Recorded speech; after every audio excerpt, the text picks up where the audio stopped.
power through. I'll just talk to myself for a while. It's fine. Been on radio long enough. Oh, well, thank you so much. You know what? It is the end of a grueling day for you. It's a pretty long one. They It's need a to long teach week. this in acting class, how to just sit here and Yeah. answer the same question over and over again. You know, it's tough. I've had like a little bit of training for this, for just like interviews in general, because this is kind of like my first junket. And so but yeah, I mean, it just gets exhausting no matter what. And I try to like, spice it up one way or the other. You know, in watching the film and looking at the character that you played, I have to say, the character that you're playing is like a charming Bond villain. Mm-hmm. He's got everything that he needs, and yet he has to stay on top. Yeah, he does. I mean, it's been ingrained into him since he was a little boy that you have to be the best. And when anyone ever threatens that, you just got to take them down. You know, you have to put people where they belong. He is ruthless, though. He is ruthless. It's win or lose. There's no like second place. There's no gray area. It is win or lose, and he has to. And it's still a performance for him. You know. Yeah. You still got to have people love him. Well, I think the Sean Ferris character in there says it's got to be done in public for you. It's a public humiliation that you're after. Exactly.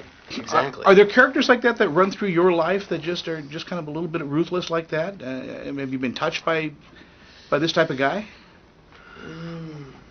I mean, pieces of him, not so much. I mean, I've had coaches in football who are as ruthless, but I think there's guys like him out there. Yeah. But I kind of missed this boat of this type of situation of the YouTube and like all that kind of stuff. But now that there's that whole fame aspect, and I'm sure, there's people like that everywhere. Tell me a little bit about working with Sean, because I guess there seems to be a great give and take there between your characters.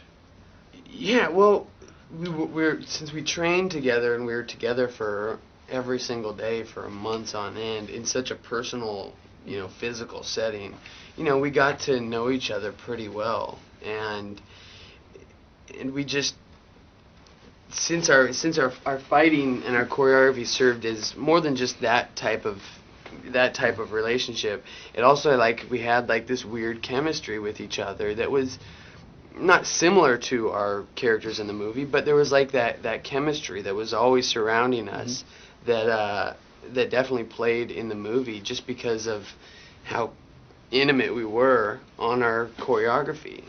I mean, we're in each other's stuff for 8 hours a day. Yeah, I know, and it does bleed into it. Yeah. That there's almost an honor, a kind of a friendship there that could be a friendship if for sure this sport wasn't in the way. Yeah, no, these guys could ultimately be friends. You did a sparkling job in this. It was just amazing to watch, to see a really good bad guy on the screen.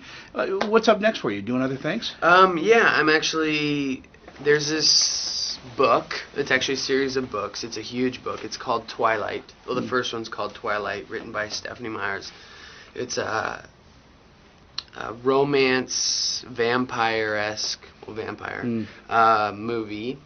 And I play the bad guy again. And yeah, it comes out in December. It's got a great young cast. It's gonna be a fun one. Let's look for you then too. Thank you so much for your time. Thank you. It was a pleasure talking to you. Definitely. Terrific.